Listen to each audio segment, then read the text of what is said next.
D-Buns, you beat.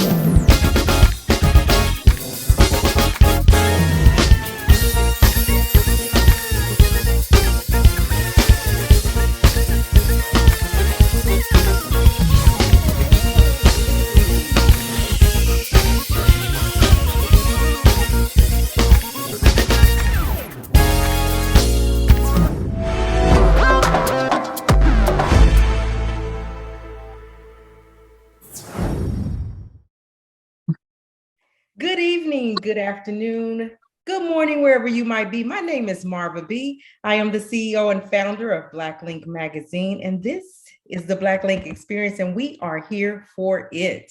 I'd like to welcome my very special guest tonight. Would you go ahead and tell the world who you are and what you do? Comedian Think Floyd. I am a stand-up comedian, writer, actor, dancer. Okay, well, let's just go ahead and get right into the interview. We are interviewing the comedian Think Floyd, and we are excited to hear all about his journey in this entertainment realm of comedy. So let's talk about how you started in this business of entertainment, particularly stand-up comedy. Well, before comedy, I was like more like a fashion designer. I used to work with Bad Boy Entertainment. I worked with Fat Farm, and always was like the funny person in the neighborhood. But I never really, I never thought about doing comedy. For those of you that don't know, my brother's a comedian. My brother is JB Smoove is my brother. Yes. Yeah, I've been watching him doing this comedy thing, but I was busy doing other things. I was doing music. I had a song out on the radio. I was in a music group called. Basically, I was trying to do everything but comedy. You know what I'm saying? Even though everybody in my neighborhood used to tell me, "You should do comedy. You funny. You funny." And I was like, whatever. And then watching my brother do his comedy for years and years and years, and then I went to LA to visit him in California, and I saw his house and his cars and stuff, and I was like, you know what, I got some jokes, I got a couple of jokes myself, so but so when I came back, I started doing comedy, a lot of open mics. And then I was in a contest in Foxwoods. It's called Last Comic Standing with the X, not the one that came on NBC. Another Last Comics, but they spell comics with an X. Okay. Yeah. So I was, but before that, I was doing my comedy. And people always tell me, "Yo, why you don't perform with your brother?" Right. But I thought about performing with him, but I wanted to like kind of do it, on my own. Mm-hmm. Like nobody really know that his JB's brother does comedy. Even now, like nobody don't know he has a brother that does comedy. Nah, nobody knew. I mean, people in my neighborhood knew, and a lot of local comedians know, but nobody really knew all these, for a while, for years, I mean, we got the same mother, father, same voice. Yes, sound just like him. We got the same voice. Yeah, and Rodney Perry's on here, and he said you guys sound alike too. You really sound just like him. Yeah, we sound like, So shout out to Rodney. Yeah. Shout out to Rodney, But it's weird. It's weird now. I mean, I don't know. Like I was never into like, being famous and all that. I don't like I like to show my talents. Right. Like I always tell people that if you're not ready, see, a lot of people want to be famous and they want to be rich and famous and all this. But the thing is though, if you're not ready for it, You know what I'm saying? Don't go looking for it. Yeah, I'm glad you said that, because I always like to talk about the entertainment realm, because you have to have a strong backbone to be in the entertainment world and be this celebrity, have this celebrity status. Let's talk about your experience once people got to know who you were, who Floyd was. Was it hard for you to break away from, being his brother and having your own name? How was that? Well, I had a lot of training from working on my own, working on my own as far as working with these labels and working with Russell Simmons. And Yeah. most people don't. Yeah, I used to. Years ago, I made these bad boy Scully hats, and they are in a couple of videos. They was all over New York. They was in the Flavor in Your Ear video. If you watch the video, when it turned black and white, everybody has on these black little hats. They got this bad boy logo. Right. It's in the video.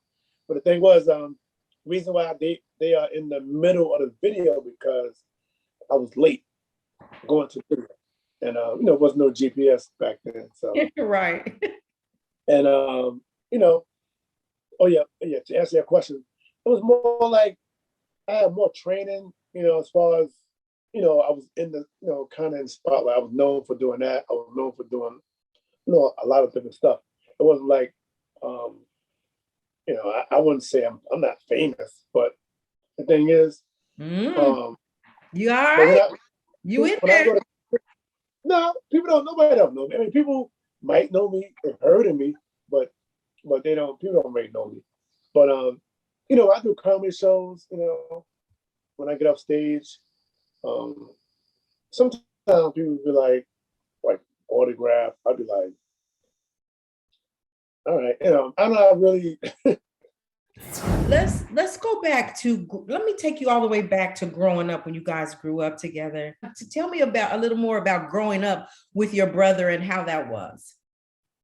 I mean, people ask me this all the time, and I mean, he was funny around the house, but I don't know. It wasn't. We did funny, few funny things, but like I'm not.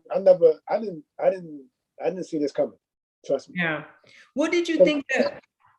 Go ahead. People in my neighborhood, they all know me as being a funny. They all.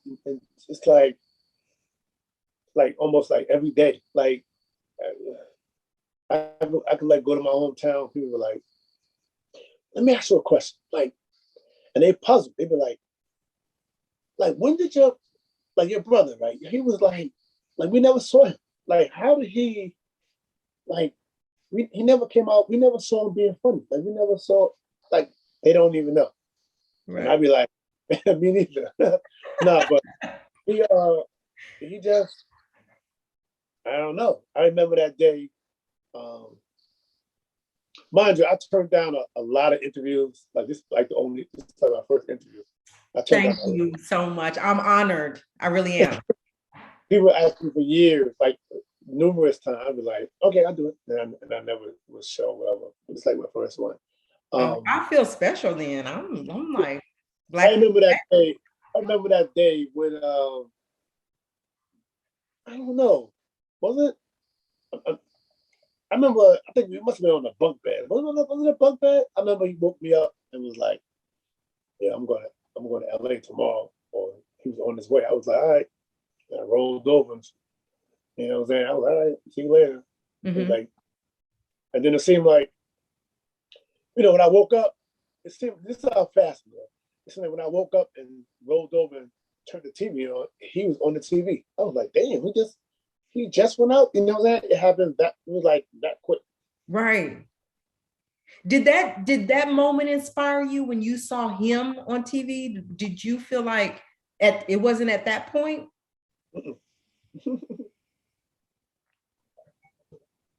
But nobody knew my name. I used to always go to the comedy. I used to always go to all the comedy shows. You know what I'm saying? And nobody knew my name. My name was JB Smoove, brother. That was my name. Oh, that's JB Smoove, brother. I used to go to, and I was going to, of course I never paid, but they used to be like, who this? That's JB Smoove, brother. I used to be like, damn, that's like I didn't have a name. Well, Ovet. It was called Ovet. Oh, that's JB Smoove, brother. Yeah. Oh, that's JB Smoove's brother. Oh, that's my first name was Ovet. I get it. Oh, that. JB Smoove, brother. Yeah, that was my name. Yeah, but at what point did you like say, what was it? At what point do you remember that you took the leap and was like, let me get my that? Oh, like, there we go. So she don't even know. I think she don't even know. I think I told her this. It was be three of us. We used to hang out.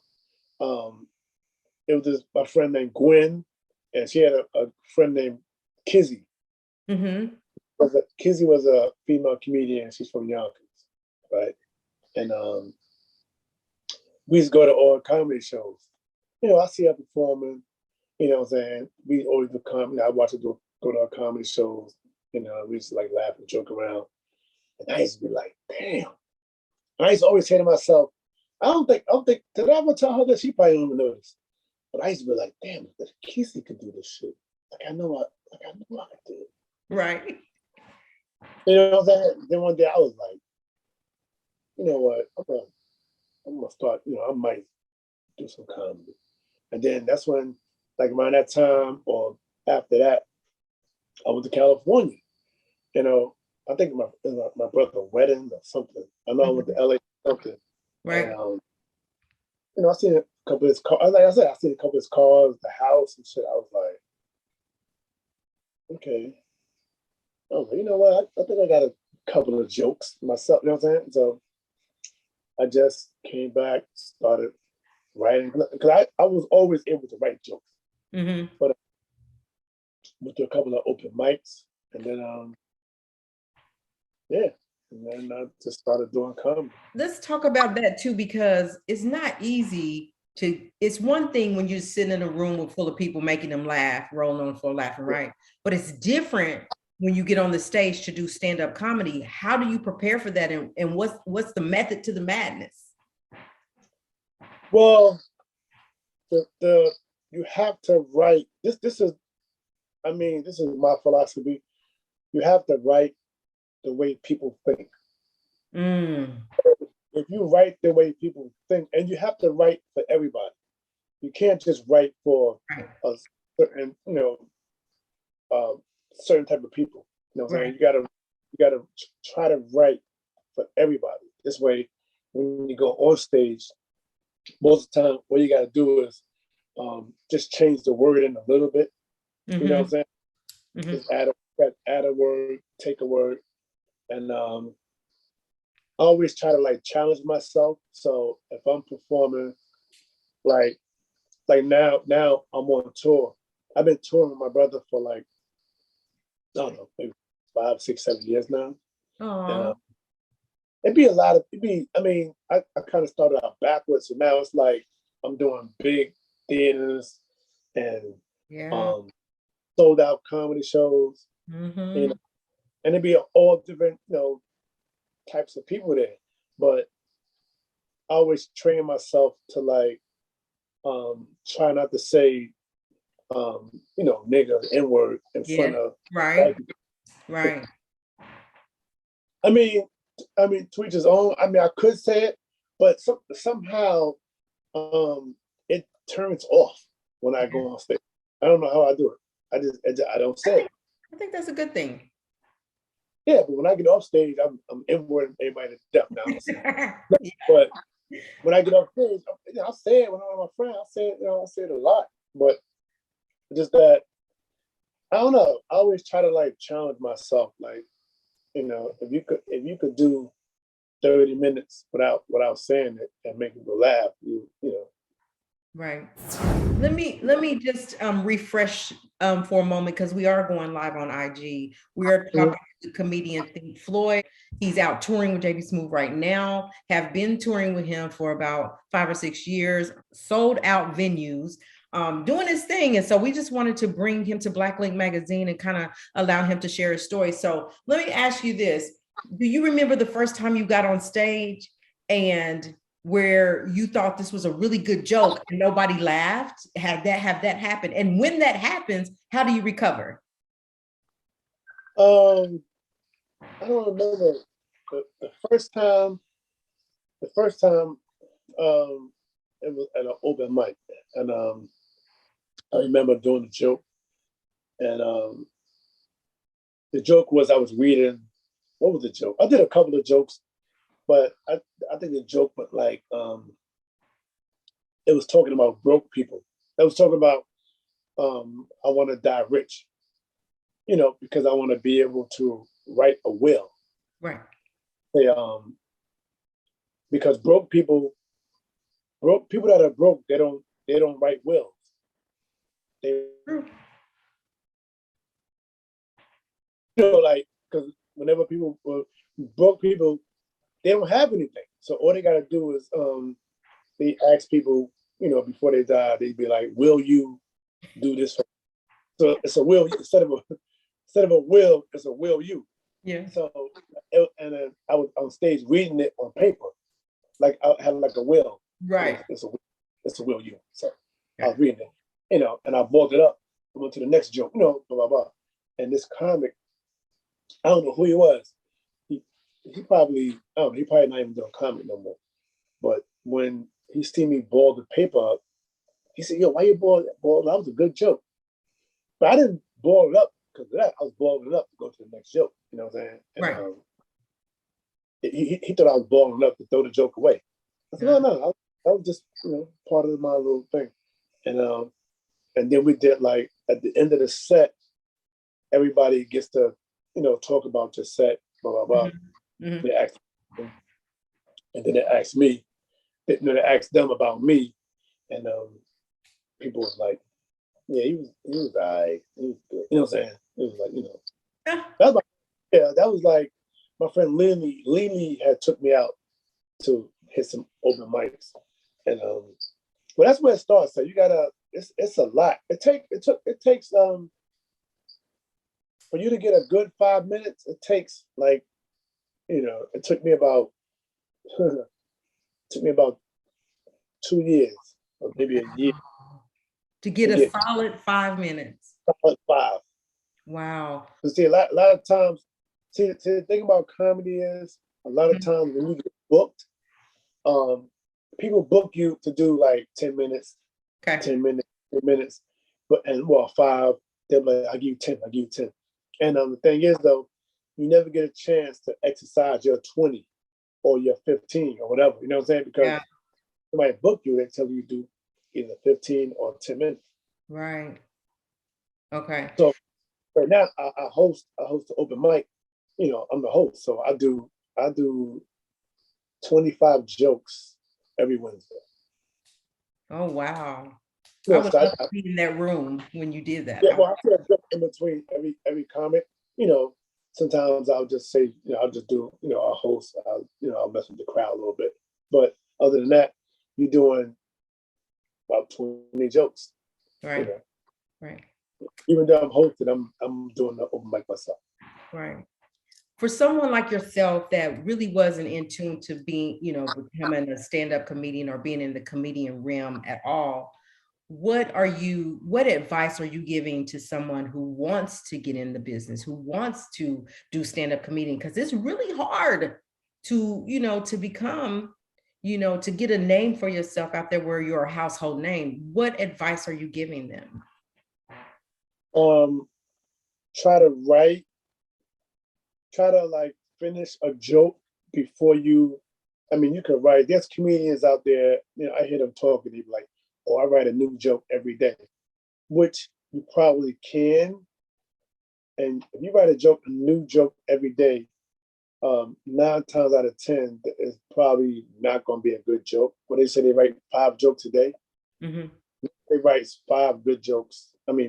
banging jokes a day. One out of five might be good. Or Right. bad day, none of them good. Right. The thing is, you have to, when you're doing your jokes, you got to pick a certain amount of jokes and perfect that joke, perfect it before you go on to the next joke. Finish those jokes, do them over and over again, Like work on your five jokes first. Right. Then to make your set longer, you take when you're doing your 5 minute set and you see which jokes get the best laughs. So let's say you got 5 jokes. 2 of them get your best laugh. So what you do is you take one and you take the other, you put them on the outside, and then all your other, it's like I call it a comedian a joke sandwich. So what you do is got your one best joke here and the other one here. So what you do is when you want to add more jokes, you put them in the middle. That's interesting. Yeah. So when you put them in the middle, it makes your set longer. You know what I'm saying? Yeah. The joke. You always wanna start off with a good joke and you want to end with a good laugh. You know what I'm saying? So you got one good laugh and the ending joke has to have a good laugh too. But in the middle, gotta have laughs too. But to make your set longer, you put the jokes in the middle. I like it. Just that. makes your sandwich bigger and bigger and bigger. Yeah, I like that. I love to laugh and I love to laugh hard. So anyway, I'm gonna have to catch a show sometime. I don't know what your schedule's like, but what do you have going on currently, either now or in the near future? What is Think Floyd doing? Oh man, I got my own comedy club now in the metaverse. Congratulations. I don't know if you into the metaverse, but I got a brand new comedy club. It's called Think Funny Comedy Club. It's in the metaverse. I'm still decorating it. I'm gonna start booking comedians pretty soon. Right. Right now, I'm putting like comedian quotes on the wall. That's nice. If you have an Oculus. Hey y'all, thank you for coming by. Comedian Think Floyd, JB Smoove brother. Yes, at Black Link Magazine. He don't do interviews, but he did it with me. I feel special. Give us just a minute. We got some technical issues going on. He'll be right back. Yeah, the metaverse is what it's gonna do. It's amazing how you can just do comedy. Right. They got open mics, they got comedy shows all week. Yeah, so my club, it's not it's open, but it's not. I haven't done any shows there yet. Listen, let me tell you something. Whatever you do, the avatars do it. You do this. Yeah, that's what they're doing. I love it. And you go on stage and you grab the microphone. Really? Yeah. Yeah. Drop the microphone, all that. I can't wait. Go. You want to do an investment? Go get the Oculus. But it's more than just the metaverse. I mean, it has more than just comedy. It has a whole bunch of stuff. You could take classes. It's a lot. I mean, that's interesting. Yeah. Go get that Oculus. So COVID happened, and no one could go out on the road.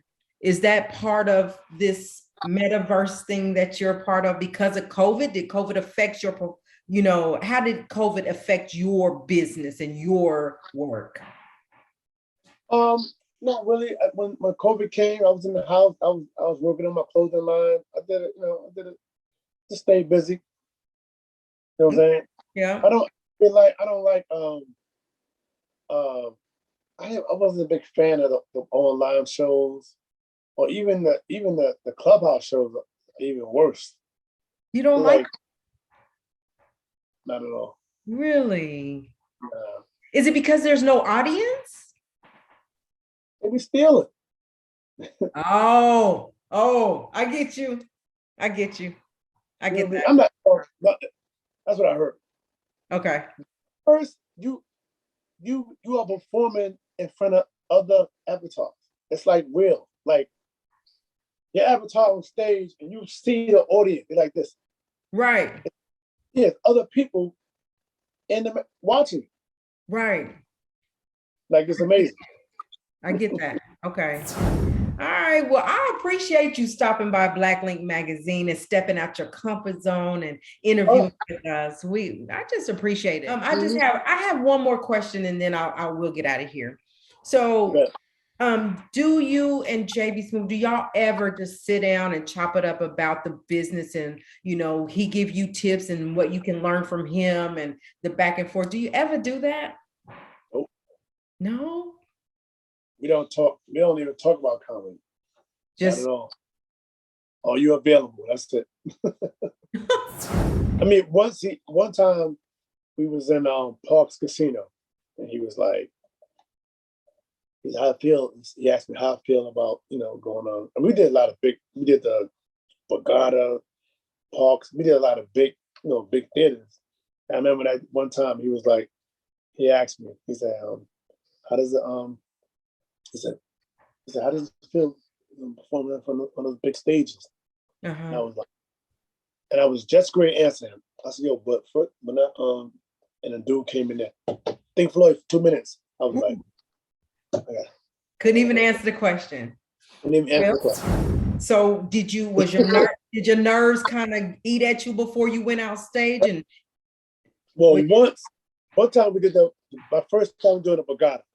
I remember going on stage, and I was doing my first joke, right? And my brain, while I was talking, my brain was like asking me, "What's the next joke?" While I was talking, I was like, "Oh wow, yeah." I was like this. I bet. But I was still doing the first joke, and I was like, "Oh my god!" And then when I finished the first joke, the other joke, it was like my brain was like, "Here you go, here go the joke." You know what I'm saying? Right. Camera. And then I flow into into my set. Yeah. I've never been that nervous in my life. I came outside. All you see was people. I don't know, maybe 1,000 people. It was like ants. I couldn't have done it. But then the next year, it was on my mind for a whole year. And then the next year we went back over there, and I was ready. This time I was ready. Yeah. Well, you had a whole year to be like, okay, we got this off. Yeah. It was on my mind for a whole year. It was on my mind. Yeah.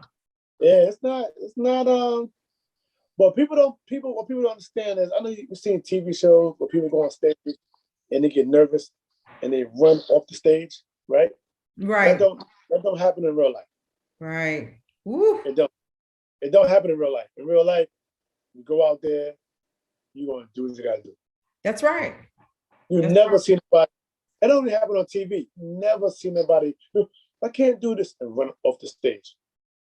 That only happens on TV. In real life, yeah. When you get pressured like that, you gotta do it. Yeah. Yeah. Well, I thank you so much again for stopping by. I enjoyed the interview. Like, I could talk forever and ever. We could just talk forever. Hey, Auntie Jackie. Hey, Charlene. Hi, Charlie with Coffee. You guys got to go check her out. Think Floyd, tell us, where can we find you on all social media sites? Oh, Instagram is Comedian Think Floyd. The Metaverse. Metaverse or even on the Oculus is Think Floyd 1. Instagram, Facebook or Floyd. Okay. Think Floyd. Yeah. Okay. What else? What else? Twitter? You on Twitter? Oh, yeah. I can't find my Twitter is Think Floyd Funny. It's called Think Floyd Funny, but I got locked out of my account. I don't want to make a new one because I like that name. Okay. Well, you guys on IG Live, thank y'all for stopping by and shouting Floyd out. Like, this was an amazing interview. Thank y'all for shouting Black Link out. Coffee with Charlie 77. You guys go follow her. She's my really good friend, my sister from Oklahoma. She's doing her thing. You will be seeing more of her. Charlie with Coffee with Charlie 77. Hey Charlene, hey Auntie Jackie, hey everybody. Floyd, thank you so much. What do you want to leave with the people? What you want them to know?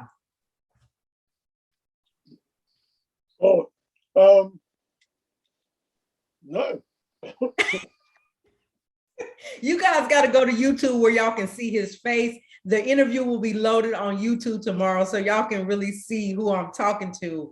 So tomorrow, y'all check out the Black Link Experience on YouTube, and you can see you'll get the full effect by him actually being here. He showed up and he showed his face. Other than that, you guys, I'm gonna get out of here. I'm gonna let Floyd get back. He's on Eastern time, so it's 10 o'clock out there where he is. So we're gonna give you back your time. All right, you guys, we're gonna get out of here. Remember, respect yourself, respect each other. God bless. Good night. See you. City Buds, you feel